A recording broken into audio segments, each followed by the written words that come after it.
RudyCataldi was born in Newark, New Jersey in 1927 and got interested in cartoons at the age of 7. After art correspondence courses, study at Arts High School in Newark, Mr. Cataldi studied with John Rich at the Otis Art Institute in Los Angeles after his family moved to the West Coast. Then, at the ripe age of 16, Rudy landed a job at Walt Disney Productions as a traffic boy and, 3 months later, became an in-betweener. Shortly thereafter, Mr. Cataldi became assistant animator to George Nicholas, who Rudy considers the mentor who taught him all the aspects of animation. Working with George, Mr. Cataldi animated on Pluto Shorts, Cinderella, and Alice in Wonderland, among many others. As Rudy describes it, he's gone through a wide swath of the golden age of theatricals, features, and shorts, the golden age of animated television commercials and Saturday morning cartoons that included work with animation legends Seamus Culhane and decades at Hanna-Barbera. When people tell him, "I've been around the block," Rudy responds that he's been around the whole township. We talked in the conference room of the Animation Guild.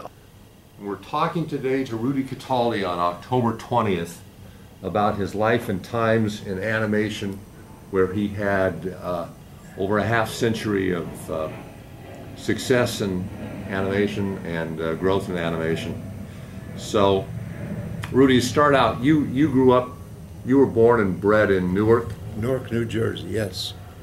And then you started working at an early age. You were telling me you started working at the age of 14. I got a permit. Being 14, I was a minor, and I got a permit to do side work. And I worked in a bowling alley, setting pins up by hand. Yeah. And I delivered milk on a horse and buggy. And I delivered newspapers early in the morning with snow or rain. So I started working and doing heavy work at the age of 14. And are you working full-time from the age of 14? No, or were you going to school and working on top of it? No, this was on the side. I mean, with the bowling alleys, it would be mostly in the evening. Right. You know, when they had league players, they played in the evenings. And the newspaper I had to deliver before I go to school. So you're working before school and you're working after school. After school, right. And same thing with delivering milk. We deliver the milk early in the morning, and just in time for me to get home and go back to school. Well, we heard about California being such a beautiful state. We didn't like Newark too much because of the weather and too much rain, too much snow. Right. So we came out here. And how old were you when you came out? You were 15 or 16. I was 16 years old. Well, anyway, we came out here. We had a distant relative that ran a restaurant on Melrose Boulevard called the Chianti Restaurant, and he knew Jerry Geronimi at Disney's. He was a director there. He's a director, yes, he's a great director, and he got me into Disney, working in the traffic department. And you had always been interested in cartoons, and you had been an artiste when you were young, drawing? Well, when I was in school, going back in Newark, there were two teachers that helped me a lot and encouraged me, Mrs. Hunt and Mrs. Carew. And they always pushed me in the art department. In the art well, to draw. And then when I graduated that school, I went to Arts High, which was a school that taught mainly art. And I stayed there until we came to California. So you had a background in drawing before you landed at Disney as a traffic boy? Yes, because when I came here, I also went to Otis Art Institute, and I studied under Mr. Rich over there. Yeah, yeah. And they were located near the Westlake Park, or MacArthur Park. Yeah, yeah. And I did a lot of oil painting, and it was one of my big interests, which I later on working on in cartoons. I sort of got away from it. But anyway... you landed as a traffic boy on November 1st. I wound up in traffic, yes, and I worked under Violet Mosley She was head of the traffic department, and we had a nice little crew there. And there was a real nice, good-looking gal there named Leota Wharton. Yeah. Ever hear of her? Heard of her. Leota Wharton. Well, later on, she went to, worked in animation as an assistant, whatever. And later on, she switched over to WED, designing characters in Pirates of the Caribbean and a haunted house. Yeah, yeah. And an interesting story about that. I took my wife to Disneyland. Yeah, yeah. And we went through most of the rides.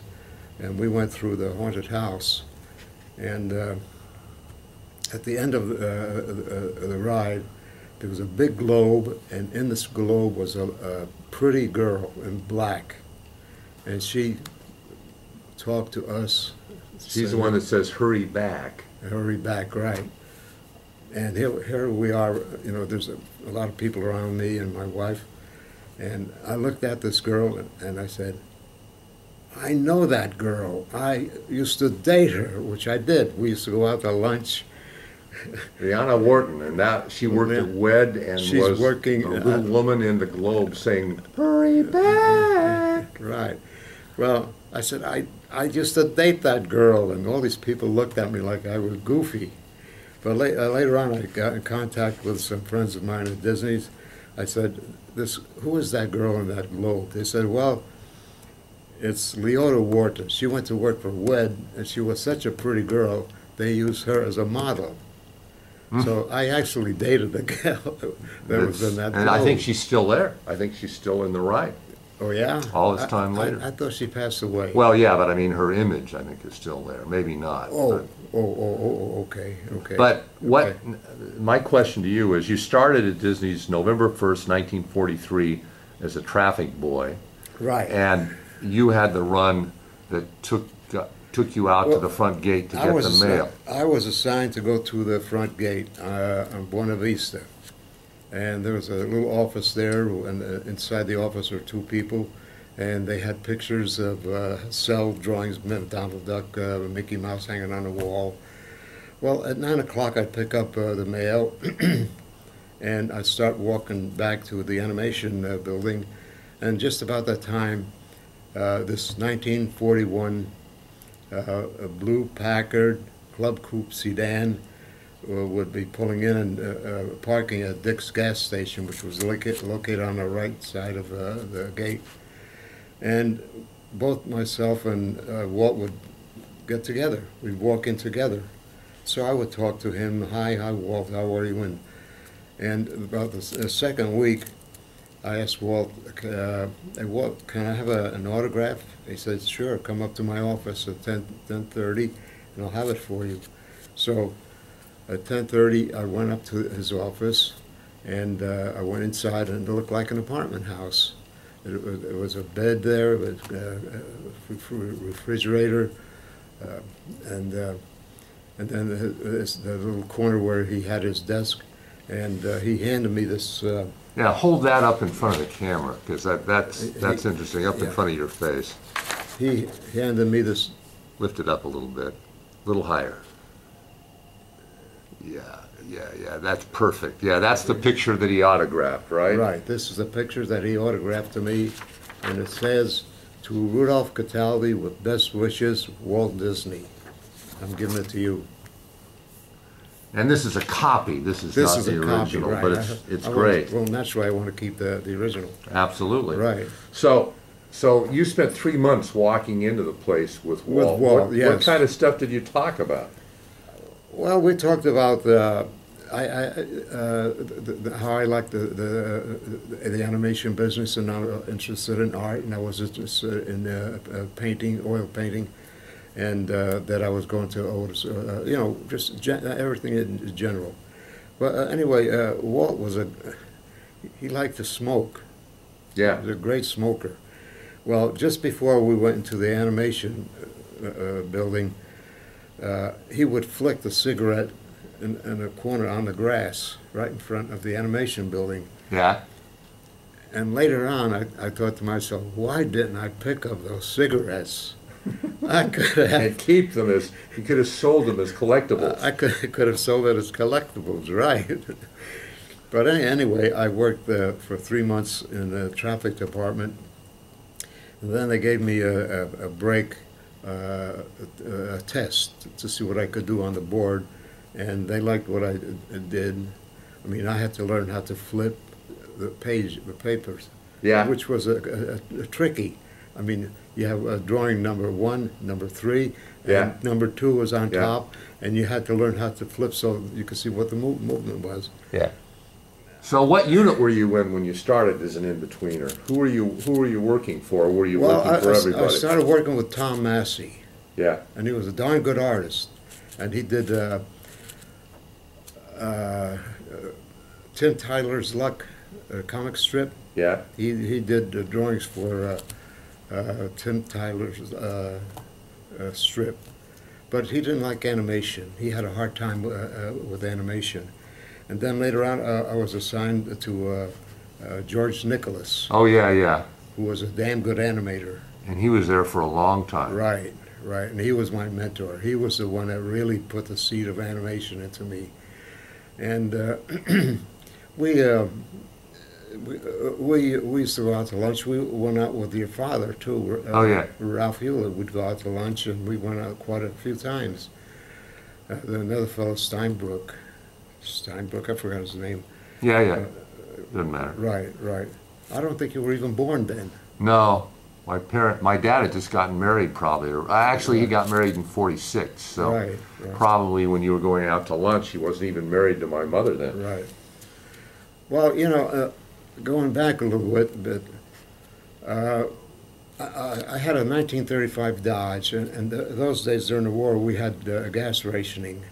And we had people driving, taking turns. One week I would drive my car, and Jack Parr was one of my passengers, and Bill De La Torre, who drew Gordo, was one of my passengers.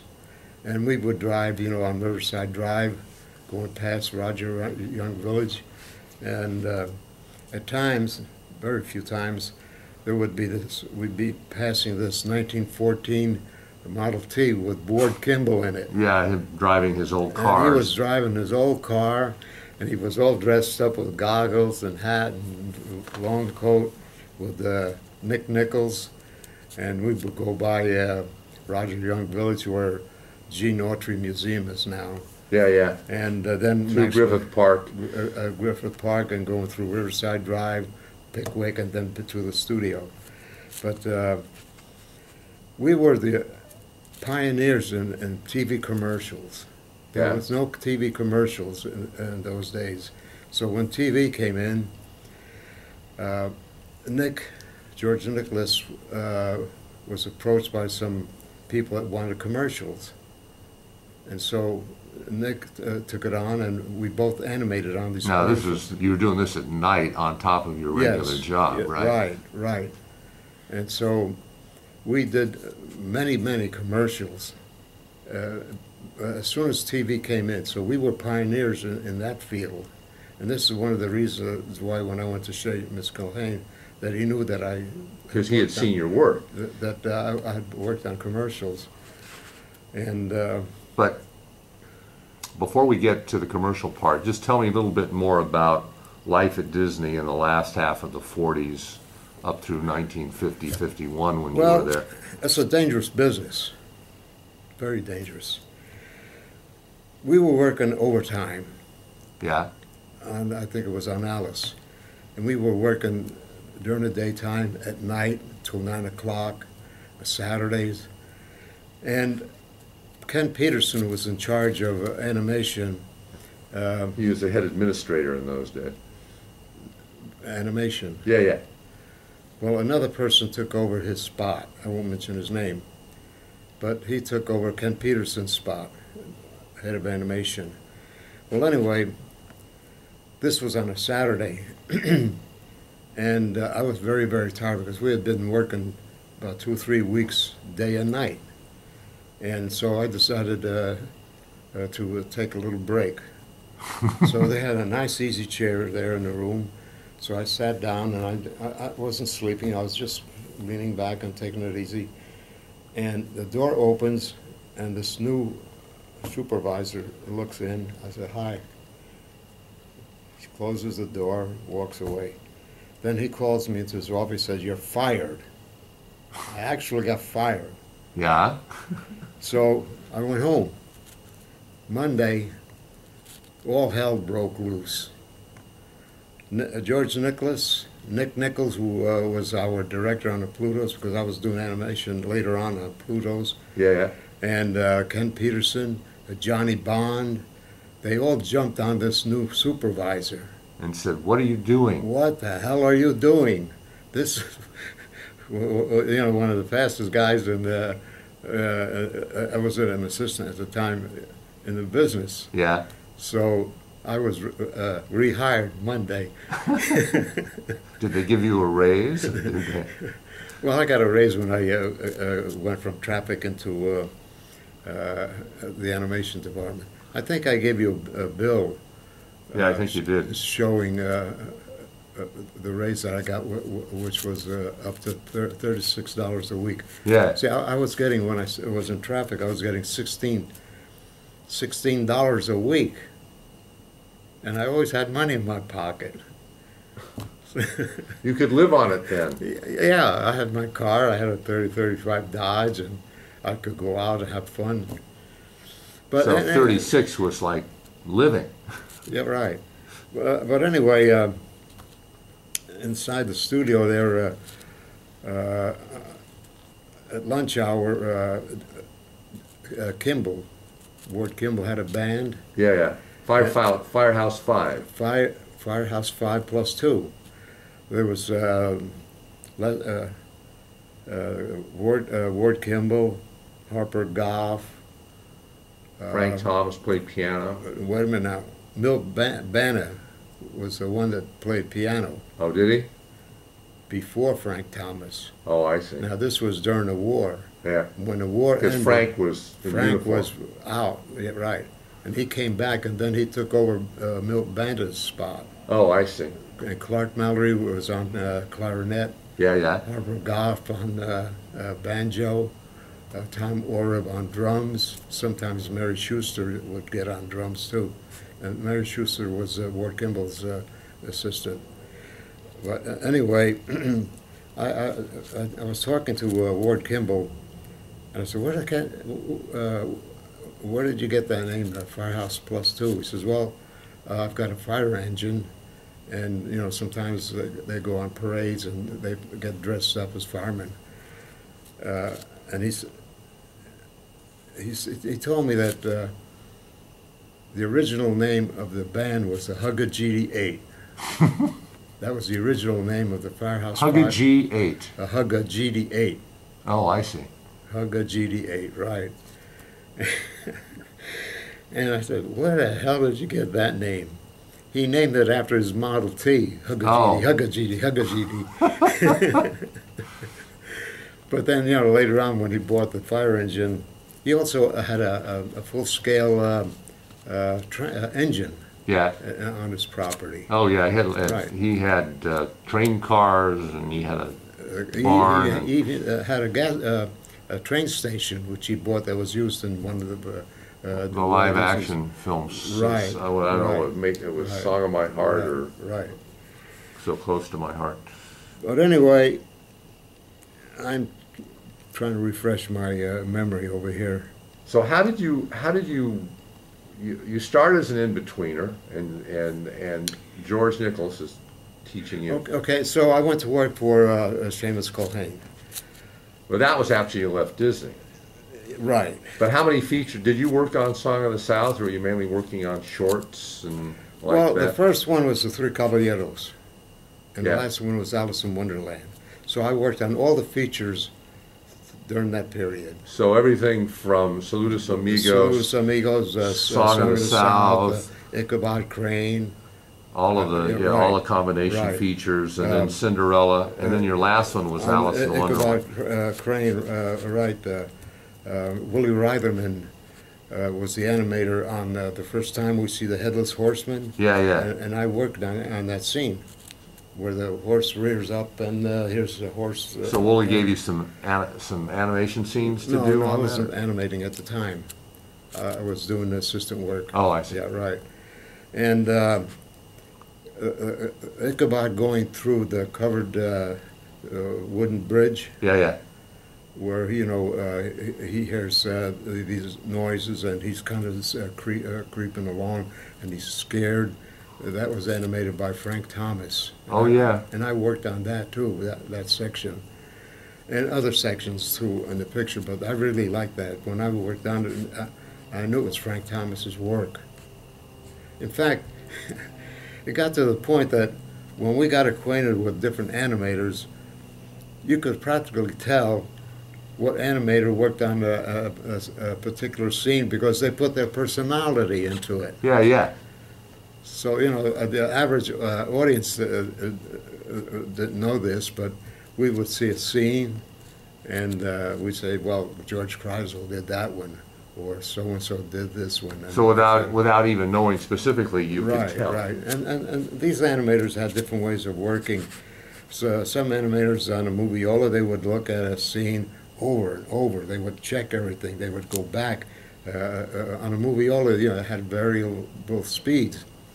And they would run it slow, run it fast, and watch if this thing was moving right. And that's a good way to work because then they pin down every little bit of action. If they don't like anything, they change it. But one animator, George Gepper, would run the moviola, turn around, look away from it, and that was it. And I said, George, how come you do that? And he said, that's the way the audience sees a picture. One instant, and it's gone. Right. And Makes sense. And that's it. That was his theory. So, different animators have their different theories. But anyway, I worked there. Let's get back. You worked there right up through Alice in Wonderland, and Right. you and Right. your mentor Another were... thing on Cinderella, there was a lot of rotoscope work on it. Yeah. That's where they get the live action. Then the animator works over the photographs. The prince was a gangster Oh, in real life. in real life, right? Disney found out this later. But anyway, he had a slight limp. Yeah. And in one of the scenes when the Cinderella and the prince were leaving the ball, Yeah. it was a back view. When they did the animation, they picked up that limp Mm-hmm. from the rotoscope. It was very slight, but they never changed it. So they left that limp in there. Oh my So God. if anyone that's interested in animation and want to see anything like that little incident there, pay attention to that wall. So the gangster's limp is still in Cinderella. Right. It's pretty funny. What? Another show I worked on was Song of the South. Yeah.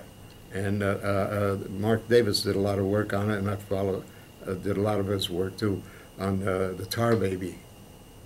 Yeah. And then they had that rabbit in there too. I forgot the name of the rabbit. Brer Rabbit. Brer Rabbit. Brer Rabbit. Right. Brer Bear. Brer Right, Fox. So I did a lot of work on that show.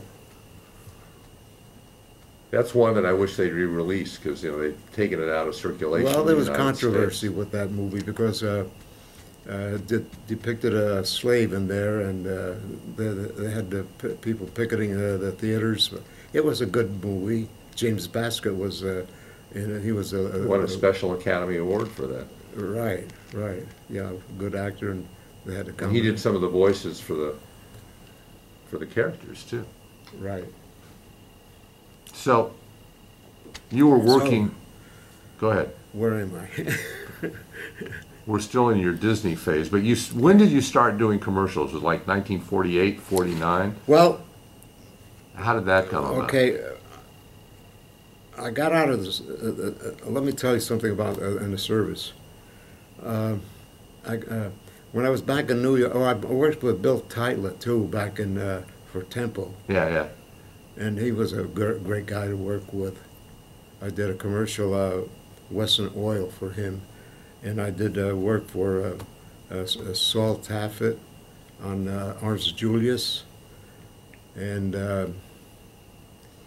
But here's my question. what's your question? My question is, you were an assistant at Disney's doing animation, and you were doing commercials on the side with George Right. Nicholas. Right. So, what prompted you? Because you're a longtime Disney staffer now. You've been there 6-7 years, and you're up to the point where Disney's is really on a roll with these features, and you're part of the staff, valued. Right. And what prompted you to leave? Well, Seamus gave me a very lucrative contract. What did he call you up, or did he send you a letter, or how did he? He got in touch with me. Yes, yes. I went back there with Luca Chivas. Yeah. He was my assistant, so we worked together for that whole year. So you went back there in 51 or 50? 50? 50, yeah. Then see, I was still eligible For the draft, because you were at this point only about 21, right? 23. 23? Right, about 23 years, something like that. But anyway, my draft board was out here. They sent a letter to my home.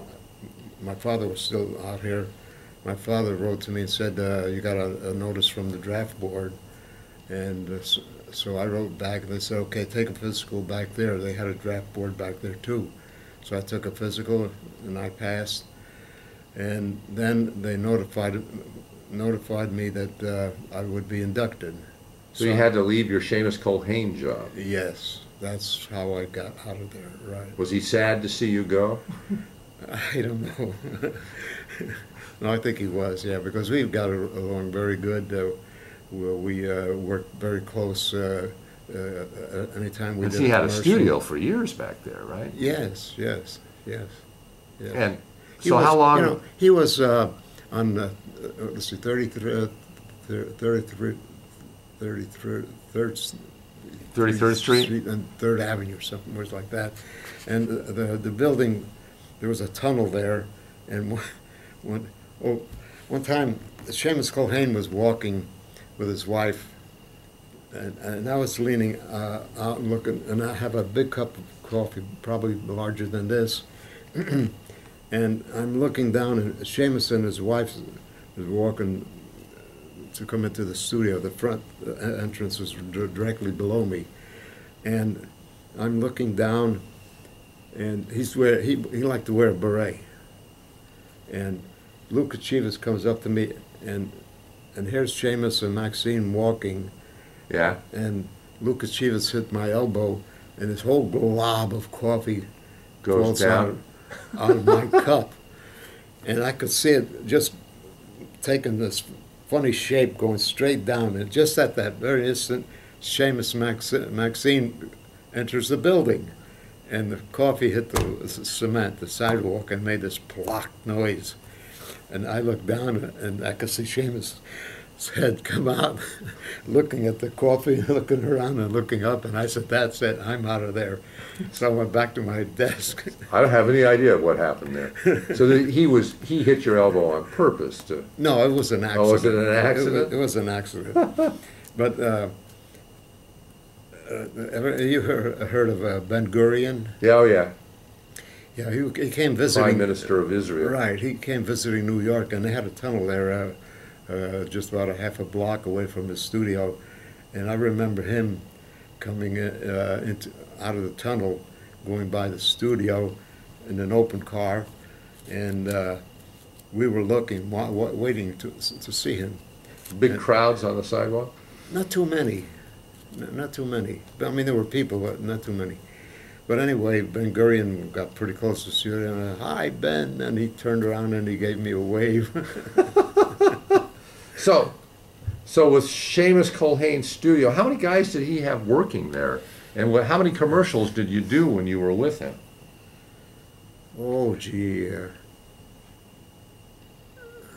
I can't say I'm in a commercial, but there, the whole year there's quite a few commercials. And you would have stayed Yeah. on if you hadn't been drafted, right? You would have Oh yeah, continued yeah, on with them. Yeah, but they had the boys advertisers in New York. The boys with what we call a great flannel suit with the crew cut. Yeah, ad men. Ad men, right? And one time I was working on a coffee commercial, and they told me keep the character happy with a big smile. So I'm animating, and this ad man comes up behind me, and I'm animating, and here's a mouth, you, the word you. And he looks at me and said, that guy is supposed to be smiling, all teeth. I said, but it's going through an action. It'll be on the screen just for a split second, a half a second. He said, put a smile on that character. I said, okay. So he took off. Then later on, Seamus came over to me, and I explained to him, look, I said, the character's dancing, and he hits the word you. We're going through that word. And he said, leave it in. We left it in. So later on, after the commercial was done, the ad man came around, and we're looking at a moviola, and here's this character singing away, and smiling most of the time. And after it was through, he said, aren't you glad you made that change? Yeah, right. Well, shows what a guy that doesn't know what he's talking about does. Right. Right. So you leave New York and go back to report for active duty on the West Coast. Okay, now, I go to my draft board. There were 100 of us, and going into the Army. They said, who wants to join the Marines? Not too many? Not one spoke up. So they said, okay, get in line. Or there were 100 of us. So every eighth one, Marine Corps. And that was you. And I was going to be 8. So I wound up going down to San Diego Marine Recruiting Depot. And I went through the whole bit over there. That was 1952. 51? Well, that would be 50. Oh, so 50, yeah, 50, 19. You were going to ship out to Korea. During the Korean War, right. And I had a lot of funny things happen in the Marine Corps, too. Well, when you got out of the service. Okay, I got out of the service. I went to work for... You didn't go back to Seamus? No. I went to work for Fox, George Fox. Oh, okay. Yeah. So you stayed on the West Coast I stayed in on LA. the West Coast, right.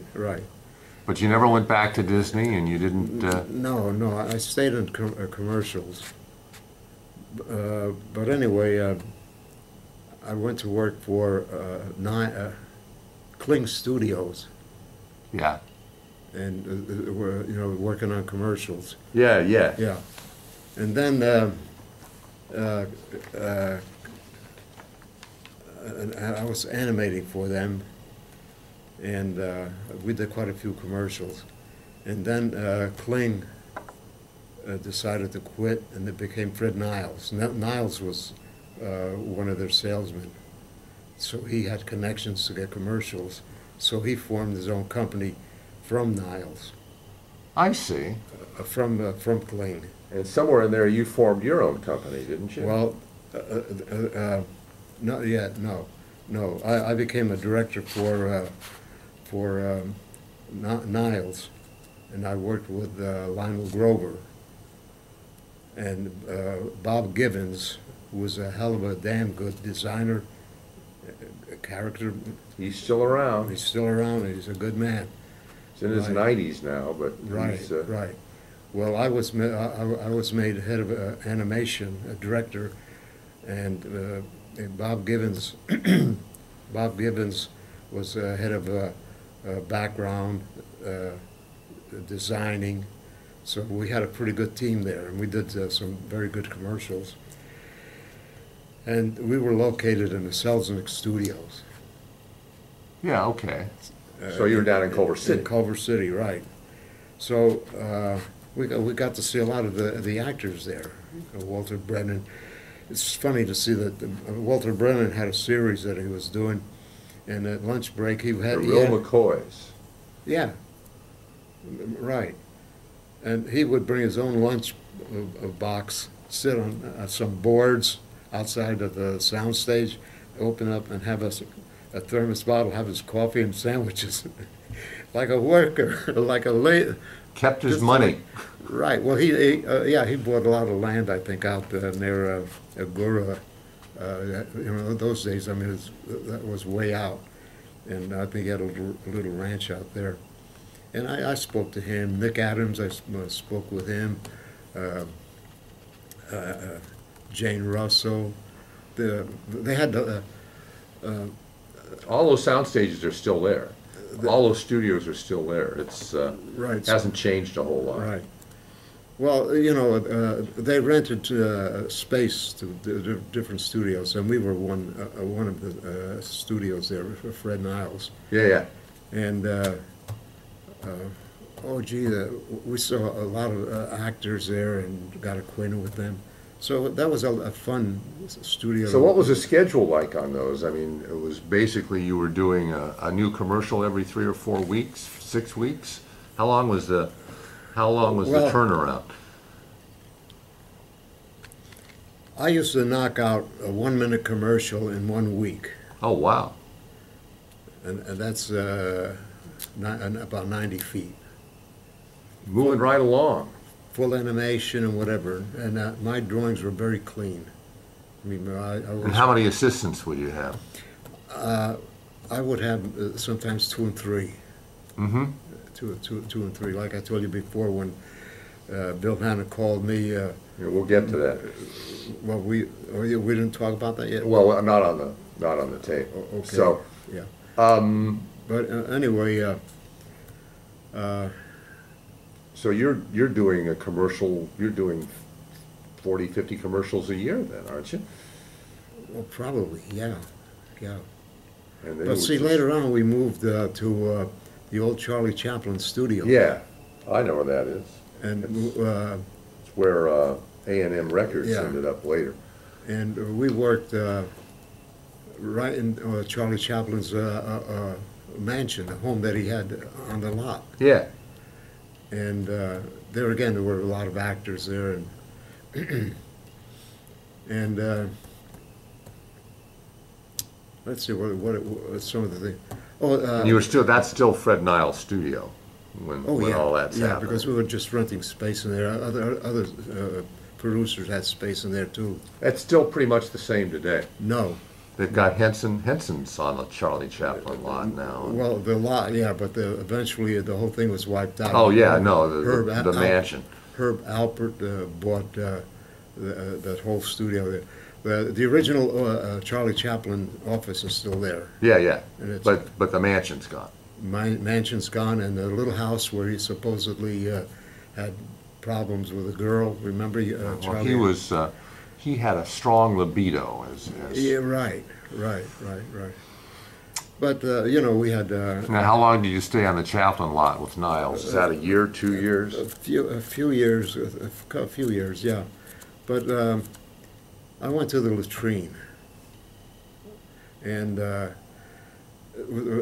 was an old-fashioned latrine. It had a porcelain trough. On the Chaplin Studios? On the Chaplin Studios, yes. Here I'm doing what nature calls for. I'm there, and a door opens, and somebody walks behind me and stops and starts doing what I'm doing. And I look over, and the guy is singing his head off. I look next to me, and it's Frank Sinatra. He's singing away. I look at him, and we're both doing what nature calls for. And I look at him, I said, "How's Hoboken?"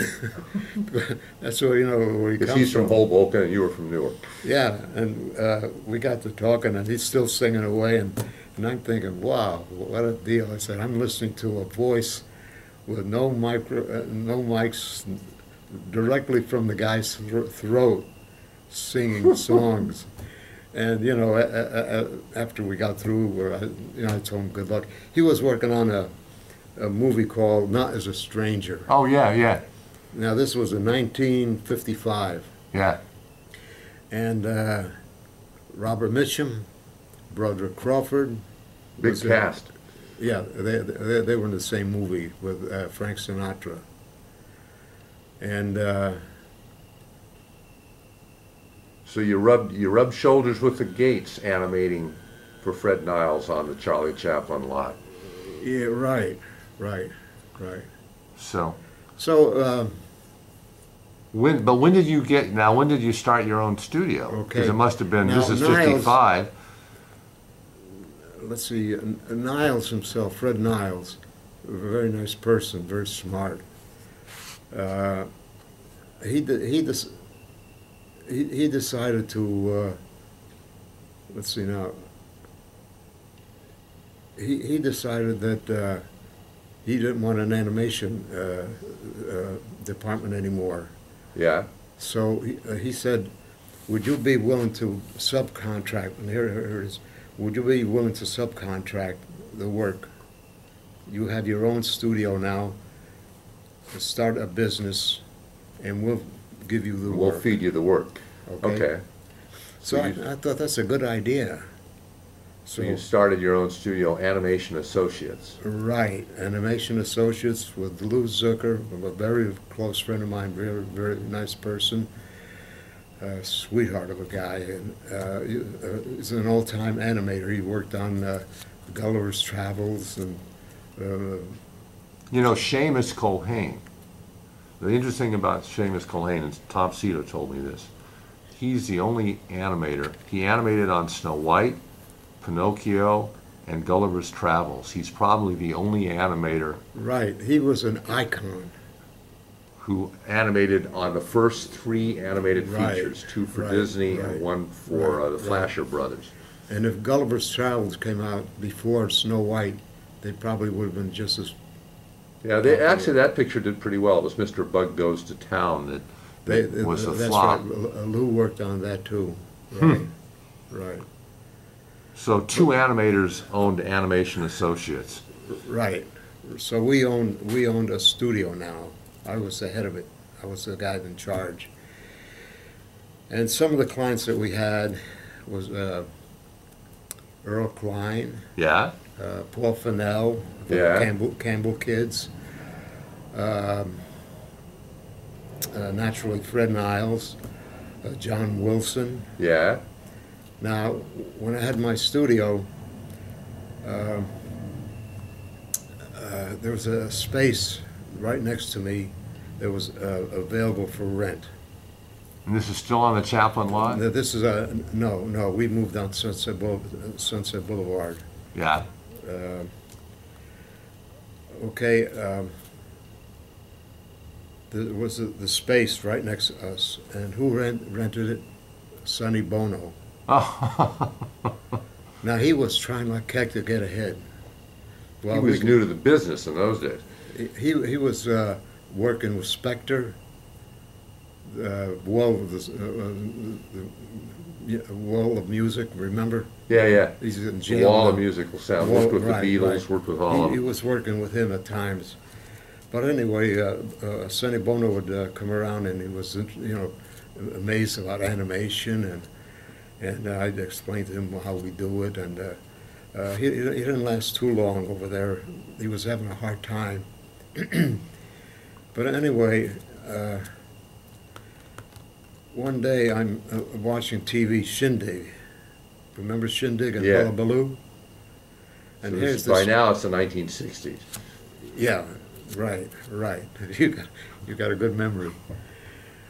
But anyway, This is some years after Sonny was in the next office. Just a couple of, maybe a year or so after he left the space that he had next to me. But anyway, I'm watching Shindig or Hullabaloo, I forget which one. But here's this guy with this hairy jacket With the vest. and a crew cut, Oh, he had the page boy. He had the sort of the Prince Valiant haircut, didn't he? And this girl with the bangs. And it's Caesar and Cleopatra. I looked, I said, that guy looks familiar. And it was Sonny. It was Sonny Bono. It was Caesar and Cleopatra. Then they reappear as Sonny and Cher. Well, Sonny was a smart guy. He was really a smart guy, nice, smart guy. Well, anyway, there was a studio called Gold Star in Hollywood, a very small studio. Sonny managed to accumulate some money, and he produced a song with Cher.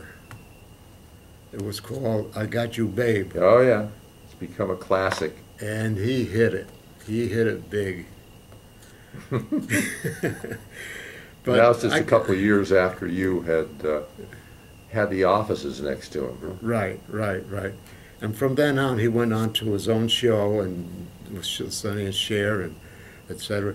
Now the funny thing is that one of my clients, John Wilson, got a contract to do animation for that show.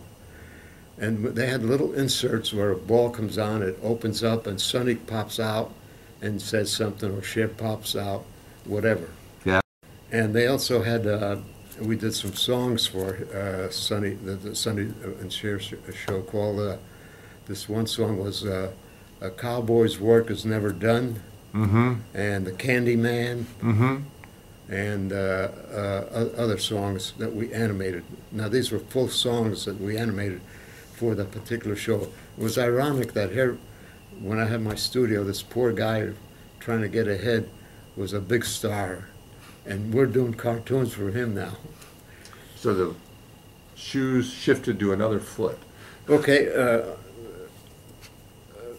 Now, how long was Animation Associates up and going as a viable company? You kept it going for about 6-7 years? Well, let's see. I went to work for HMB about 1963. 63? About 63, So right. you were in business for about 7 or 8 years. Yeah. Now, Sonny Bono and Cher broke up. And Sonny wound up in Palm Springs. He had his own place. Restaurant and all that, right. The Sonny Bono restaurant or whatever. The tennis courts, the whole works. Well, now, here's how Sonny got into politics. He had problems with a toilet at his compound there, or it's a restaurant, and he was dealing with the council in Palm Springs, and they were giving him a bad time. He couldn't get the permit to do what he wanted to do. So he got so mad. He said, "I'm going to run for mayor." Oh yeah, I remember that. And he became mayor of Palm Springs. So he printed up shirts, Sonny Bono for mayor, and he, actually won. He became mayor because of the toilet. If he didn't have any problems with the toilet, he would never be mayor. He'd never be mayor, and then he wouldn't be a congressman, and he would have stayed in the music business. Right, he became a congressman, and good, and he was a good one too. And it was too bad that he got in that accident. Bad accident that killed him. Right. But getting back to animation, right? So Animation Associates winds down about 1961-62, and you move to Hanna-Barbera in 1963. Well, things are getting very slow around 62 and 63. I mean, people were out of work for a long time, and the only place was. Let me go back to my studio. One day, a person walked in, Bob Kane, the one that created Batman. And he had a show that he wanted to produce called Billy Cartoon. And for TV. And so I got acquainted with Bob Kane, and he said, "I'd like to have a get together and we'd make a cartoon." I said, "Okay." So we started. He had a little story, but 3 months later, he's still making changes on eyeballs. And I said, Bob, I said, we got to move. we have to move. If you get into something like Saturday morning shows, you have to grind these things out quick. You just grind it out. And so we finally parted. It wasn't working out. Because it wasn't working out. I'm a boom boom guy, and he was kind of slow, and he was a very very nice person. We got along very good. But anyway, I told Lou Zucker, my partner, I said, "Why don't the heck we make a commercial? I mean, a TV show. TV show, right?" So we came up with the idea of QT Hush. Oh yeah. And we created this little private eye, and he had a dog called Seamus, and another character that you never saw the face because he was always, his face was covered, and he had a cigar, and the only thing that moved was a cigar, which was cost-cutting, cheating with a cigar. So we limiting the animation. Hmm? Limiting the animation Right. so you could move through it more quickly. So we went ahead and we sold it. And I had some pretty good workers on it with Frank Braxton and Wallace Jones, Oh, sure. Ken Southworth, and I directed. Lou directed. Lou did most of the layouts, the design, and we did 100 3.5-minute shows. And I designed it so there was like a cliffhanger. Oh yeah. Like the Saturday morning yeah. shows. So every 10 shows, we could cut it together and make it a complete half-hour show. And it would have been I had the intention of selling it as a half-hour show eventually. It was shown on a Sheriff John show. And Syndicated all over the country, probably, right? Yeah, I don't know if, yeah, it was, right. But the people that we were dealing with, they were related to the Laemmle, Carl Laemmle, the one that owned the Theater Universal. chain. And all movie And studios. they were the nephews of Laemmle. And they were the ones who backed it up.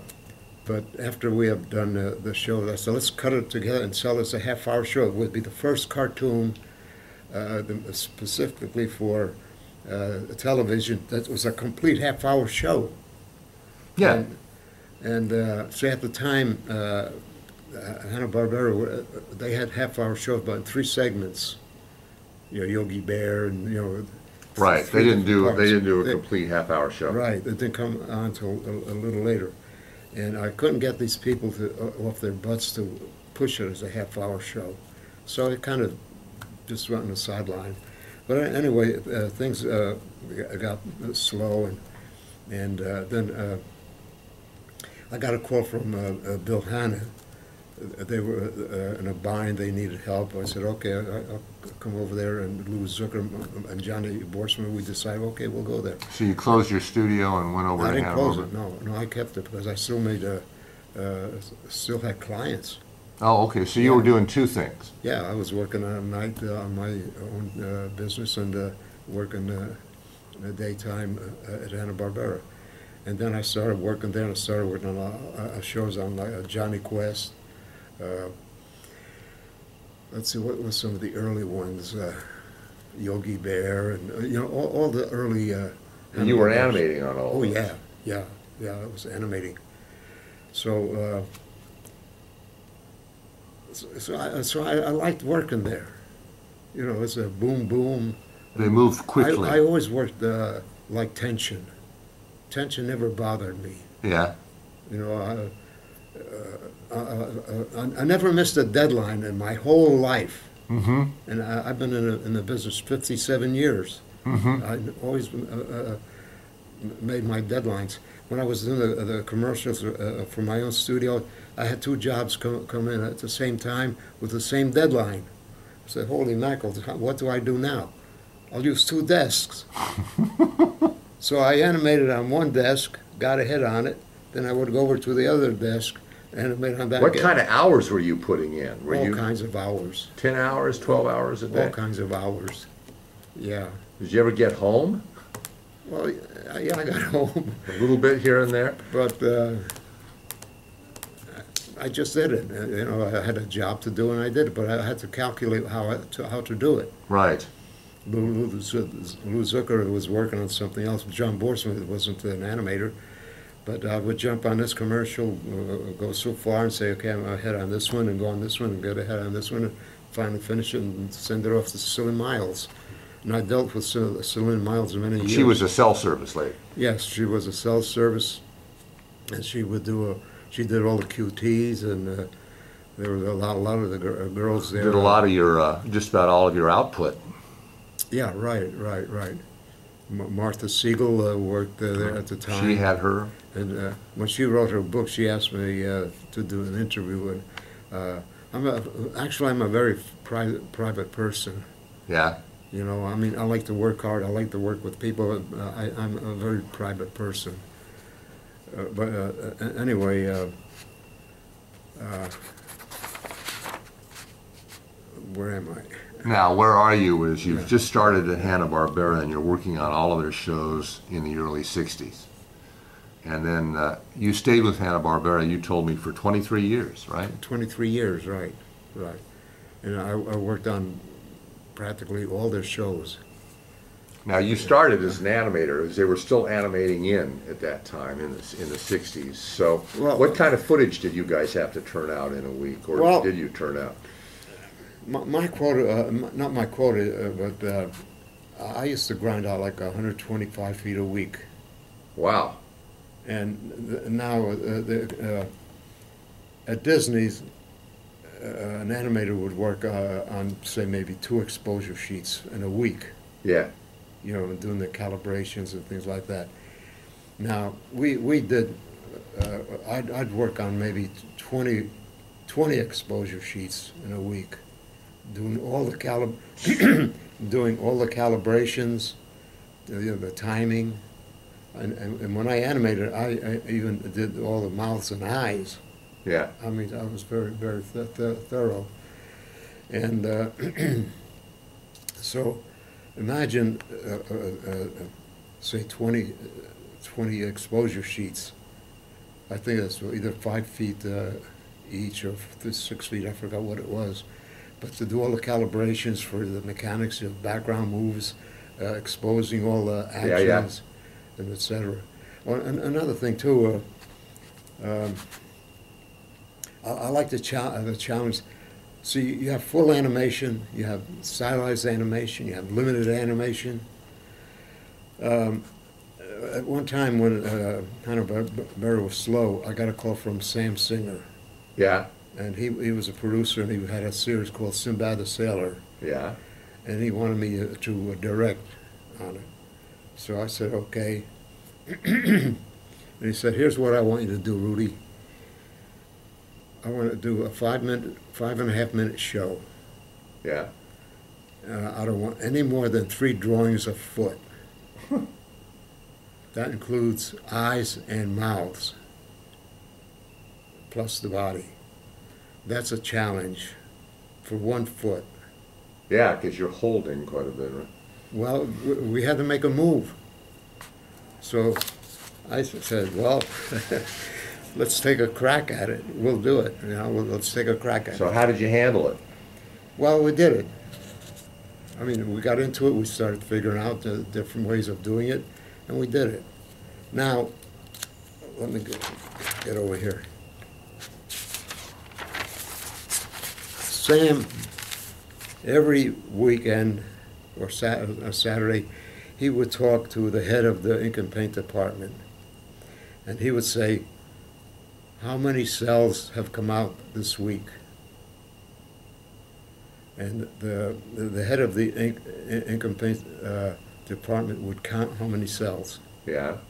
Now, at 3 drawings, I've got it written down here, 3 drawings per foot was 270 a minute, came to 1,485 cells. Yeah.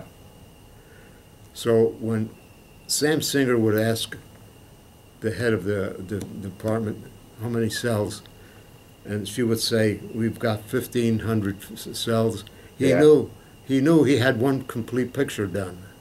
Oh, I see. Okay. You see the mechanics there? Yeah. So if she said, well, we've got, because there was several shows going through at the same time, if she said we've got 20, say 1,700 feet, he knew he had more pictures out than one. Mm-hmm. One would be 1,480 So he was keeping tab, making sure you were doing it the way he wanted. just by cell count, which was a good system. Yeah. And he loved to smoke cigars. And every time I would be working, he'd come over to my desk and he would drool, and globs of drool would go on my leg, and I'd, come on, Sam, move over a little bit. And we, when he retired, I used to visit him. Yeah. He lived in the Fairfax area, and I would bring cigars over to his house apartment, and we would pull out cigars. I'd have a cigar with him. Mm-hmm. Amazing. So, what were some of the shows that you worked on at Hanna-Barbera because you ultimately became a director and a producer at Hanna-Barbera, didn't you? Not producer, but my first love in the animation business was animation. But the range of animation. Yeah. Not just full animation, but limited animation, stylized animation, different types of animation. Yeah.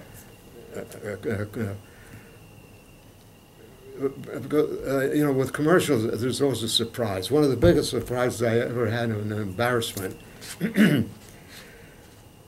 I was working, it was a simple job.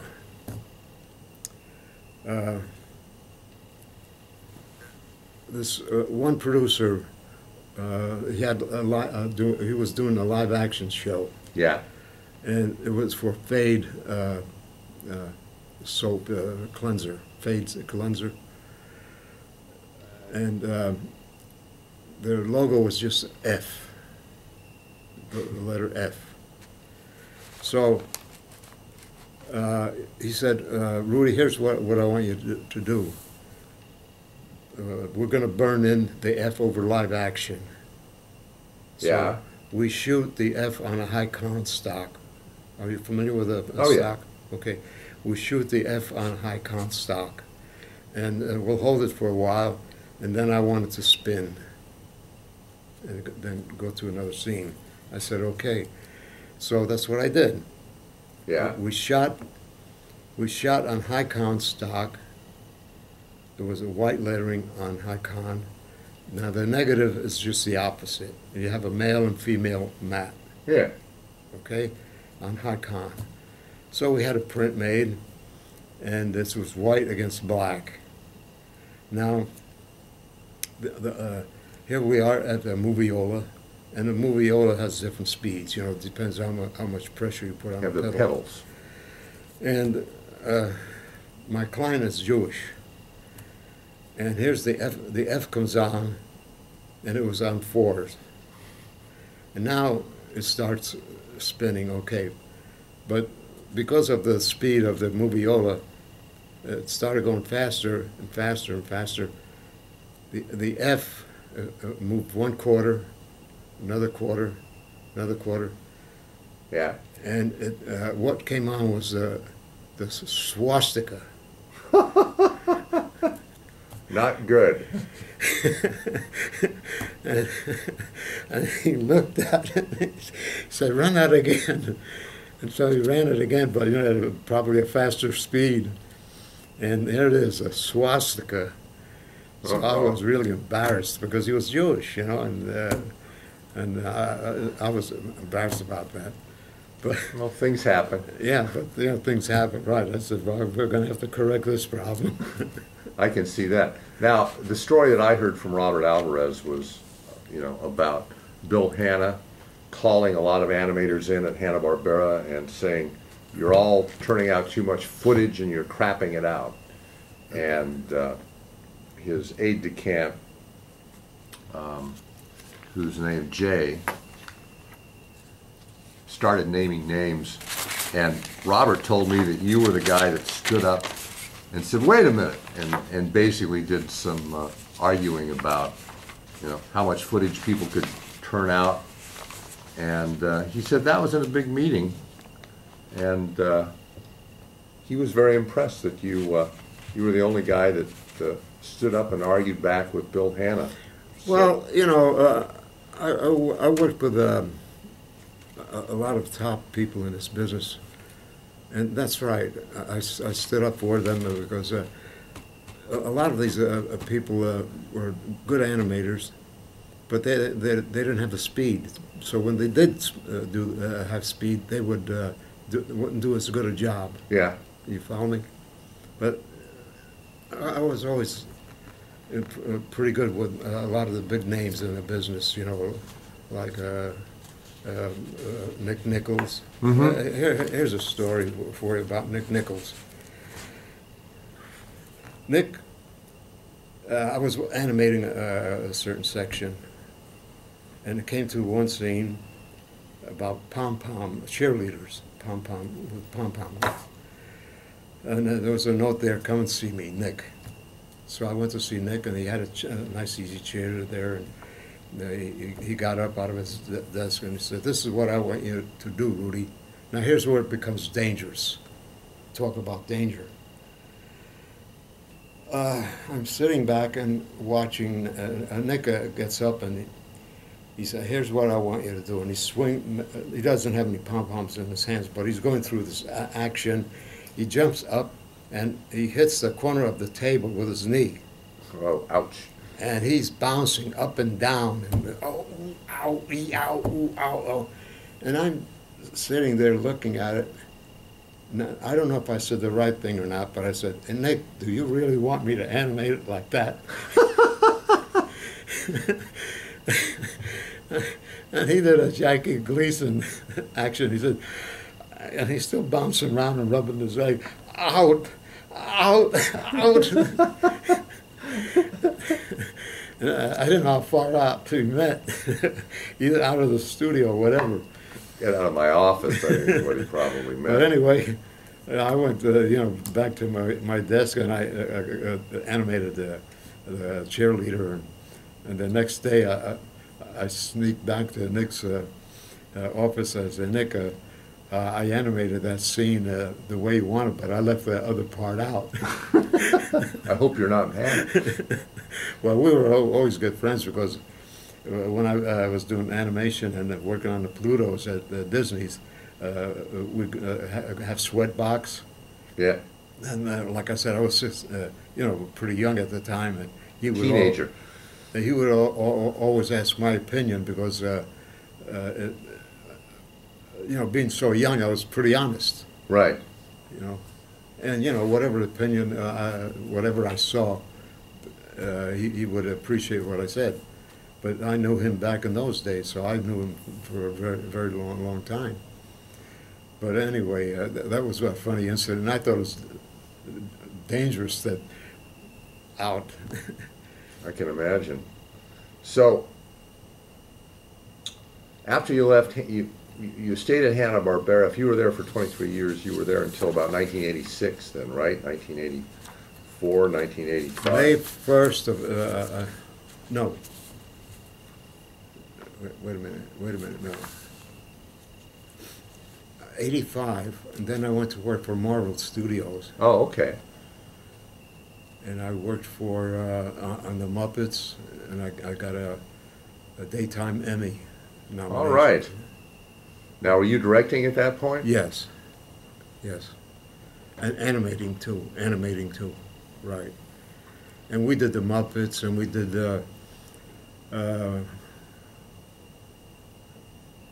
oh geez, what are some of the other shows? I can't recall some of the other shows. But they did a bunch.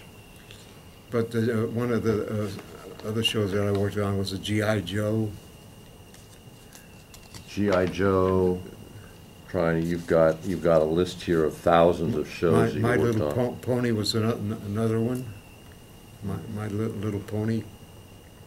My Little Pony. You went back to Disney and did Ludwig von Drake. No. Or because they did that in the 60s. But you never went back. You never went back to Disney's after 51? No, I never did. No, I never went back.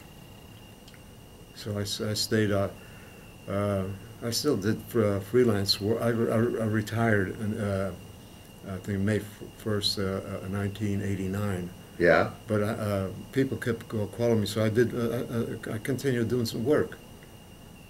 So you worked. Actually, you worked for another 10 or 11 years after. The last job I did was for Phil Roman, not Film Roman, but Phil Roman. Right. And I think, let's see. And what job was that? Because it doesn't say. Grandma got run over by a reindeer. Oh, that song. And that was June 13th, the year 2000. So what was the assignment there? Were you animating? Were you boarding? Were you directing? Were you doing all three? I was directing it. I was directing it. Right. Right. When you finished that, you decided to hang it up. Well, there was no. See, at that time I had 57 years in, from 1943 to 2000. You had 57 years working in the business. That's a long time.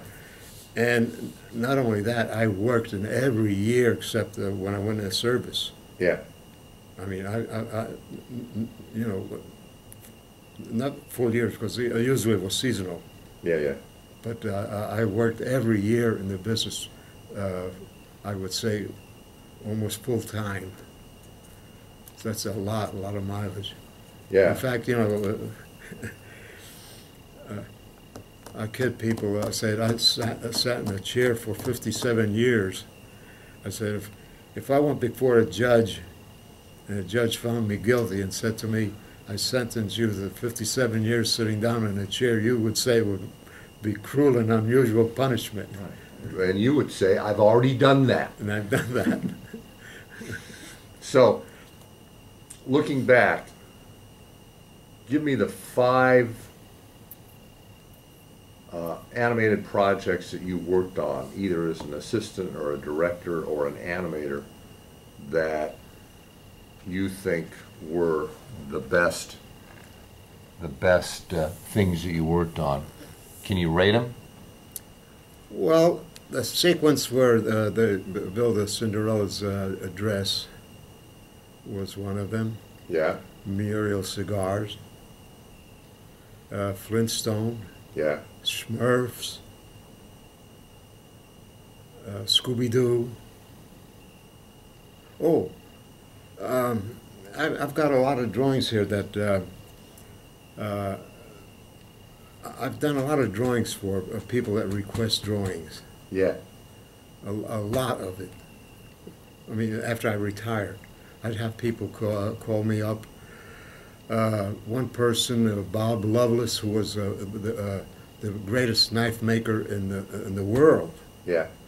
Wanted me to make him a drawing, and I've got some drawings here.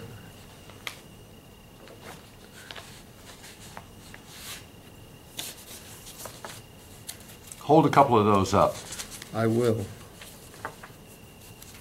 Let's see. Now, did you animated and directed on the Smurfs, or did you just animate on the Smurfs? On the Smurfs, I animated.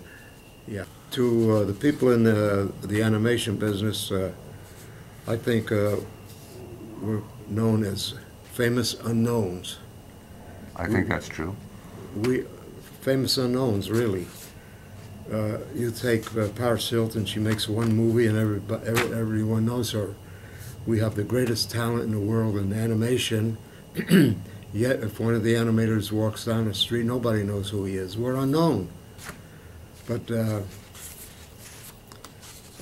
what I'd like to do is pay respect. Usually they talk about people that are on the top animators. I want to pay my respect to the whole industry. I think a lot of credit should go to in-betweeners. If it wasn't for the in-betweeners, there would be nothing moving. I want to pay respects to the breakdown people. I want to pay respect to the assistant animator, plus all the inkers and painters in the business. So it isn't just the top name people in the business that we know that are unknown on the outside, but the whole industry. It's a team like a football team, and that's about it. It's teamwork in every department that comes together, and I have a lot of respect for every department in this whole industry, and I thank. I want to thank my wife, Consuelo Cataldi, my kids, Johnny, Tommy, and Christina, and my little grandson, Zachary. And I want to thank this guy that's taken my picture, Steve Hewlett. I thought Larry King was supposed to interview me. No, he's retired, so you got stuck with me. Okay, well, let's end it at that. All right, and thank you, Mr. Cataldi.